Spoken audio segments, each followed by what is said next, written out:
السلام علیکم۔ اعوذ باللہ من الشیطان الرجیم، بسم اللہ الرحمن الرحیم۔ قل، اے محمد آپ کہہ دیجئے، تعالو آؤ، اتلو میں تلاوت کروں، میں پڑھ کر سناؤں، ماں جو کچھ حرمہ حرام کیا، ربکم تمہارے رب نے، علیکم تم پر، اللہ تشرکو بہی شیئن، یہ 9 چیزیں ہیں۔ نمبر 1 کہ تم اس کے ساتھ کسی کو شریک نہ کرو، وبالوالدین احسانا، اور والدین کے ساتھ نیک سلوک کرو، ولا تقتلوا، اور تم قتل نہ کرو، اولادکم اپنی اولاد کو، من املاق تنگی کے ڈر سے، مفلسی کے ڈر سے، نحنو ہم، نرزقکم تمہیں بھی رزق دیتے ہیں، وایاہم اور ان کو بھی دیں گے، ولا تقربوا الفواحش، اور تم بے شرمی کی باتوں کے قریب بھی نہ جاؤ، ما ظہر منہا خواہ وہ کھلی ہوں، وما بطن یا چھپی ہوئی ہوں۔ اصل میں لفظ فواحش استعمال ہوا ہے جس کا اطلاق ان تمام افعال پر ہوتا ہے جن کی برائی بالکل واضح ہے۔ قرآن میں زنا، عملے قوم لوط، برہنگی، جھوٹی تہمت اور باپ کی منکوحہ سے نکاح کرنے کو فحش افعال میں شمار کیا گیا ہے۔ حدیث میں چوری، شراب نوشی اور بھیک مانگنے کو من جملہ فواحش کہا گیا ہے۔ اسی طرح دوسرے تمام شرمناک افعال بھی فواحش میں داخل ہیں، اور ارشاد الہی یہ ہے کہ اس قسم کے افعال نہ علانیہ کیے جائیں اور نہ چھپ کر۔ ولا تقتلوا النفس التی، اور تم قتل نہ کرو کسی جان کو، الذی جسے حرم اللہ ہو اللہ نے محترم قرار دیا ہو، الا بالحق مگر حق کے ساتھ، یعنی انسانی جان جو فی الاصل خدا کی طرف سے حرام ٹھہرائی گئی ہے، ہلاک نہ کی جائے مگر حق کے ساتھ۔ اب رہا یہ سوال کہ حق کے ساتھ کا کیا مفہوم ہے، تو اس کی 3 صورتیں قرآن میں بیان کی گئی ہیں، اور 2 صورتیں اس پر زائد نبی پاک صلی اللہ علیہ وآلہ وسلم نے بیان فرمائی ہیں۔ قرآن کی بیان کردہ صورتیں یہ ہیں: نمبر 1 کہ انسان کسی دوسرے انسان کے قتل عمد کا مجرم ہو اور اس پر قصاص کا حق قائم کیا گیا ہو، ٹھیک، یعنی جان بوجھ کر کہ ایک انسان دوسرے انسان کو قتل کرے اور اس پر قصاص بنتا ہو۔ نمبر 2 دین حق کے قیام کی راہ میں کوئی شخص مزاحم ہو اور اس سے جنگ کیے بغیر چارہ نہ ہو تو اسے مارنا بھی جائز ہے، حق ہے۔ نمبر 3 دارالاسلام کے حدود میں بدامنی پھیلائے یا اسلامی نظام حکومت کو الٹنے کی سعی کرے۔ اور باقی 2 صورتیں جو حدیث میں ارشاد ہوئی ہیں وہ یہ ہیں کہ شادی شدہ ہونے کے باوجود زنا کرے۔ نمبر 5 ارتداد، یعنی اسلام سے مرتد ہو جانا، اسلام سے پھر کر کوئی دوسرا مذہب اختیار کرنا، اور خروج از جماعت، یعنی جماعت میں سے نکل جانے کا مرتکب ہو، یعنی اسلام اس کو چھوڑ دینے کا مرتکب ہو تو اس کا بھی قتل حق ہے۔ یہ 5 صورتیں ہیں۔ ان 5 صورتوں کے سوا کسی صورت میں انسان کا قتل انسان کے لیے حلال نہیں ہے، خواہ وہ مومن ہو یا ذمی ہو یا عام کافر ہو۔ نمبر 5 ولا اچھا ہو گیا، نمبر 5 ہو گیا تھا ذالکم وصاکم بہی، یہ وہ باتیں ہیں جن کی تمہیں ہدایت کی گئی ہے، تمہیں نصیحت کی گئی ہے، لعلکم تاکلون، تاکہ تم عقل مند بنو، شاید کہ تم سمجھ بوجھ سے کام لینا شروع کر دو۔ نمبر 6 ہے ولا تقربوا مال الیتیم، تم یتیم کے مال کے قریب نہ جاؤ، الا باللتی ہی احسن، مگر ایسے طریقے سے جو بہترین ہو، حتی یبلغ، یہاں تک کہ وہ جو یتیم بچے ہیں وہ پہنچ جائیں، اشدہ، اپنے سن رشد کو، اپنی جوانی کو، سمجھ بوجھ کی ایج تک پہنچنے سے پہلے ان کے مال کے قریب نہیں جانا، اور جب وہ بڑے ہو جائیں تو ان کا مال ان کے حوالے کر دینا ہے۔ وَأَوْفُوا الْكَيْلَ وَالْمِيزَانَ بِالْقِسْطِ، یہ نمبر 7 پابندی ہے جو اللہ تعالیٰ نے اپنے بندوں پر عائد کی ہے کہ اوفو پورا کرو، الکیلا ناپ، والمیزانہ اور تول، بالقسط پورے انصاف کے ساتھ، لا نکلف نفسا، ہم کسی شخص پر بوجھ نہیں ڈالتے، الا وسعہا، مگر جتنی کہ اٹھانے کی اس کو طاقت ہو، اس کی قدرت ہو۔ ہم ہر شخص پر ذمہ داری کا اتنا ہی بار ڈالتے ہیں جتنا کہ اس کی قدرت میں ہو، جتنی ذمہ داری وہ اٹھا سکے۔ یہ اگرچہ شریعت الہی کا ایک مستقل اصول ہے، لیکن یہاں اس کے بیان کرنے کا مقصد یہ ہے کہ جو شخص اپنی حد تک ناپ توڑ اور لین دین کے معاملات میں راستی اور انصاف سے کام لینے کی کوشش کرے وہ اپنی ذمہ داری سے سبکدوش ہو جائے گا، یعنی اس نے اپنی ذمہ داری پوری کر لی اگر وہ کوشش کرے کہ راستی اور انصاف سے کام لے۔ بھول چک یا نادانستہ کمی بیشی ہو جانے پر اس سے باز پرس نہ ہوگی۔ وَإِذَا قُلْتُمْ، یہ 8ویں پابندی ہے، نمبر 8 کہ جب تم بات کرو فَعْدِلُوا، تو انصاف کی کرو، انصاف سے بات کرو، انصاف سے کام لیتے ہوئے بات کرو، وَلَوْ كَانَ ذَا قُرْبَىٰ، خواہ معاملہ اپنے کسی رشتہ دار ہی کا کیوں نہ ہو۔ وَبِعَہْدِ اللَّهِ أَوْفُوا، نمبر 9 ہے کہ اللہ کے عہد کو پورا کرو۔ اللہ کے عہد سے مراد وہ عہد بھی ہے جو انسان اپنے خدا سے کرے، اور وہ بھی جو خدا کا نام لے کر بندوں سے کرے، اور وہ بھی جو انسان اور خدا اور انسان کے درمیان اسی وقت آپ سے آپ بن جاتا ہے جس وقت ایک شخص خدا کی زمین میں ایک انسانی سوسائٹی کے اندر پیدا ہوتا ہے۔ پہلے دونوں عہد شعوری اور ارادی ہیں، اور یہ تیسرا عہد ایک نیچرل کانٹریکٹ ہے جس کے باندھنے میں اگرچہ انسان کے ارادے کا کوئی دخل نہیں، لیکن واجب الاحترام ہونے میں یہ پہلے دونوں عہدوں سے کسی طرح کم نہیں۔ کسی شخص کا خدا کے بخشے ہوئے وجود سے، اس کی عطا کی ہوئی جسمانی اور نفسانی قوتوں سے، اس کے دیے ہوئے اعضاء سے، اس کی پیدا کی ہوئی زمین، رزق اور ذرائع سے فائدہ اٹھانا، اور ان مواقع زندگی سے فائدہ اٹھانا جو قوانین قدرت کی بدولت فراہم ہوتے ہیں، خود بخود فطرتاً خدا کے کچھ حقوق اس پر عائد کر دیتا ہے۔ اور اسی طرح آدمی کا ایک ماں کے پیٹ میں اس کے خون سے پرورش پانا، ایک باپ کی محنتوں سے بنے ہوئے گھر میں پیدا ہونا،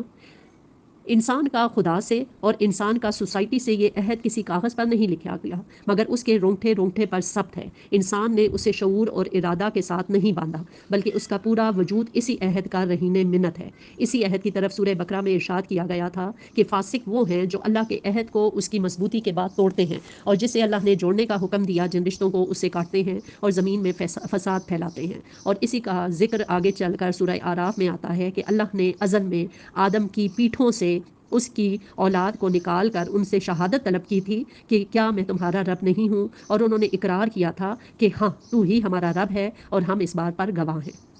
ذالکم وصاکم بہ،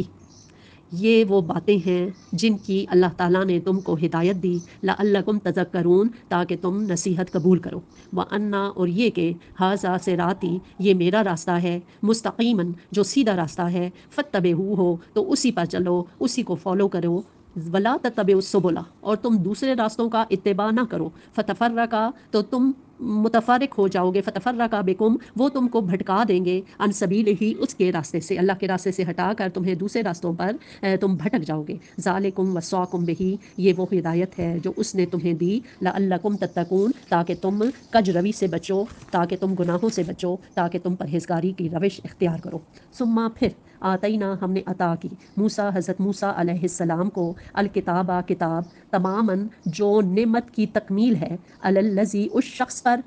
احسنا، جس نے بھلائی کی روش اختیار کی، و تفصیلاً لکل شیء، اور اس میں ہر چیز کی تفصیل ہے، و ہدن، اور ہدایت ہے، و رحمتاً، اور رحمت ہے، یہ سراسر ہدایت اور رحمت ہے، لعلہم، تاکہ وہ بلقاء ربہم، اپنے رب کے کی ملاقات پر، یؤمنون، ایمان لے آئیں۔ وہذا کتاب، اور یہ کتاب یعنی قرآن مجید، انزلناہ، ہم نے اس کو نازل کیا، مبارکن، یہ برکت دی گئی کتاب ہے، ایک مبارک، ایک برکت والی کتاب ہے، فاتبعوہ، تم سب اس کی پیروی کرو، واتقوا، اور تقوی کی روش اختیار کرو، لعلکم ترحمون، بعید نہیں کہ تم پر رحم کیا جائے۔ ان تقولوا،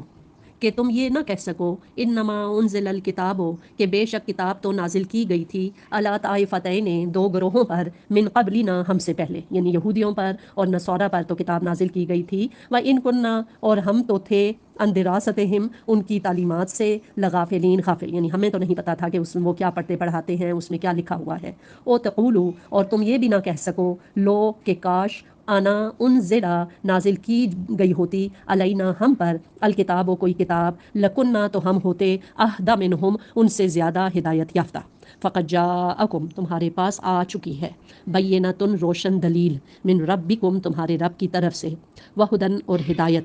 ورحمہ، اور رحمت۔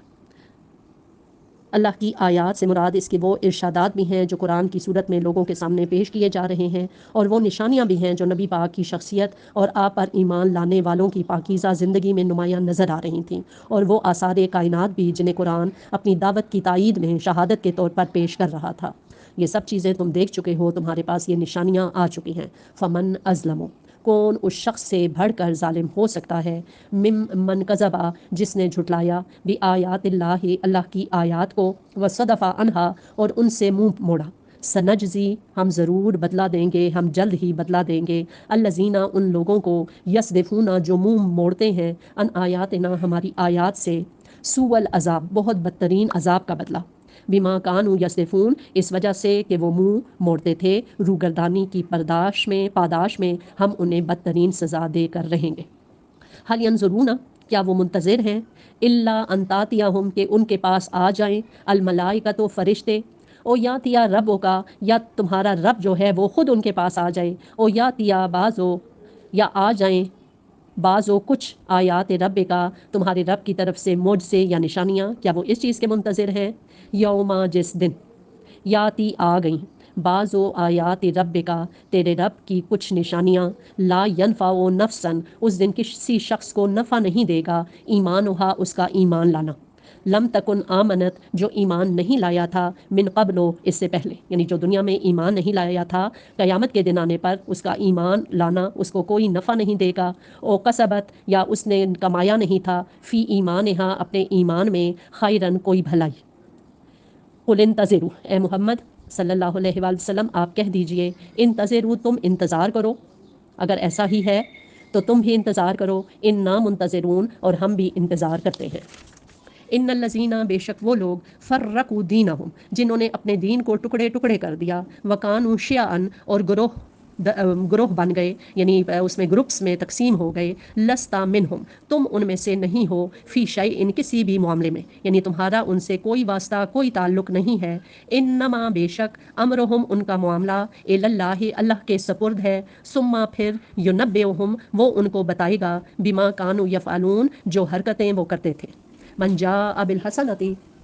من جاء بالحسنۃ، جو اللہ کے سامنے نیکی لے کر آئے گا،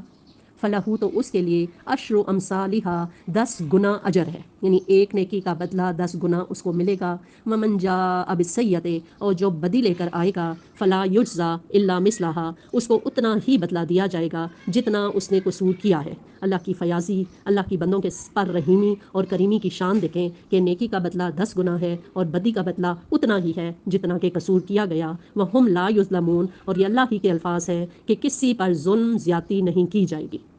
یعنی اگر اس نے نیکی کی ہے تو اس کا ضرور اس کو بدلہ 10 گنا ملے گا، چاہے چھپ کے اس نے نیکی کی، کسی اس کے تعریف کے اس پہ لالچ میں نیکی نہیں کی کہ لوگ دیکھ رہے ہیں اور میری بڑی واہ واہ ہوگی، اس کو ضرور 10 گنا اجر ملے گا، اور جس نے برائی کی تو صرف اس کو اتنا ہی بدلہ ملے گا جتنا کہ اس نے قصور گناہ کیا تھا۔ قل، کہہ دیجئے، اننی، بے شک میں، ہدانی، مجھے ہدایت دی ہے، ربی، میرے رب نے، الی صراط مستقیم، سیدھے راستے کی طرف، دینن قیمن، یہ بالکل ٹھیک ٹھیک دین ہے، ملت ابراہیمہ، یہ حضرت ابراہیم علیہ السلام کا دین ہے، حنیفاً، جس سے یکسو ہو کر انہوں نے اختیار کیا تھا، وما کان من المشرکین، اور وہ مشرکوں میں سے نہیں تھے۔ قل، اے محمد صلی اللہ علیہ وآلہ وسلم آپ کہہ دیجئے، انا، بے شک، صلاتی، میری نماز، و نسکی، اور میری قربانی یا میری عبادت کے تمام طریقے، و محیایا، اور میرا جینا، و مماتی، اور میرا مرنا، للہ، سب کچھ اللہ کے لیے ہے، رب العالمین، جو تمام جہانوں کا رب ہے، لا شریک لہ، اس کا کوئی شریک نہیں، وبذالک امرت، اسی چیز کا مجھے حکم دیا گیا ہے، وانا اول المسلمین، اور میں سب سے پہلے اپنا سر اطاعت کے لیے اللہ کے سامنے جھکانے والا ہوں۔ کل، اے نبی پاک آپ کہہ دیجئے، اغیر اللہ، کیا اللہ کے سوا ابغی، میں تلاش کروں، ربن، کوئی اور رب، وہ ہوا رب کل شعین، حالانکہ وہی ہر چیز کا رب ہے، ولا تکسب کل نفس، ہر شخص جو کچھ کماتا ہے، الا علیہا، اس کا ذمہ دار وہ خود ہے، ولا تزر وازرۃ، کوئی بوجھ اٹھانے والا نہیں اٹھائے گا، وزرا اخرى، دوسرے کا بوجھ، یعنی جو اس نے گناہ کیے ان کا بار اسی پر ہوگا، کسی دوسرے کے گناہ اس پر نہیں ڈالے جائیں گے، اپنے اپنے گناہوں کے پلندے ہر ایک کو خود ہی اٹھانے ہوں گے، ثم، پھر، الی ربکم، تمہارے رب کی طرف، مرجعکم، تم نے لوٹ کر جانا ہے، تمہارا لوٹنا ہے، فینبئکم، وہ تم کو بتائے گا، بما، ان چیزوں کے بارے میں، کنتم فیہ، جن کے بارے میں تم تختلفون، آپس میں اختلاف کرتے تھے، اس وقت وہ تمہارے اختلافات کی حقیقت تم پر کھول دے گا۔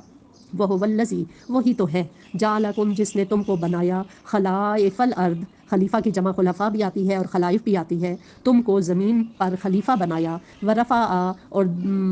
بعدکم، اور بلند کیا تم میں سے بعض کو، فوق بعض، بعض کے مقابلے میں، درجات، درجات کے لحاظ سے، یعنی تم میں سے بعض کو بعض کے مقابلے میں زیادہ بلند درجے دیے، لیبلوکم، مقصد کیا تھا کہ وہ تمہاری آزمائش کرے، فی ما آتاکم، اس چیز میں جو اس نے تمہیں عطا کی، یعنی حکومت عطا کی تو اس میں تمہاری آزمائش ہو، مال عطا کیا، صورت عطا کی یا اولاد عطا کی تو اس میں تمہاری آزمائش ہو کہ تم نے اس کی جو بلیسنگ تھی، اس کی نعمت تھی، اس کا ناجائز فائدہ تو نہیں اٹھایا اور اس کا شکر ادا کیا یا نہیں کیا۔ ان ربک، بے شک تیرا رب، سریع العقاب، سزا دینے میں بھی بہت تیز ہے، وَإِنَّهُ، اور بے شک وہ، لغفور، بہت زیادہ درگزر کرنے والا، رحیم، اور رحم کرنے والا ہے۔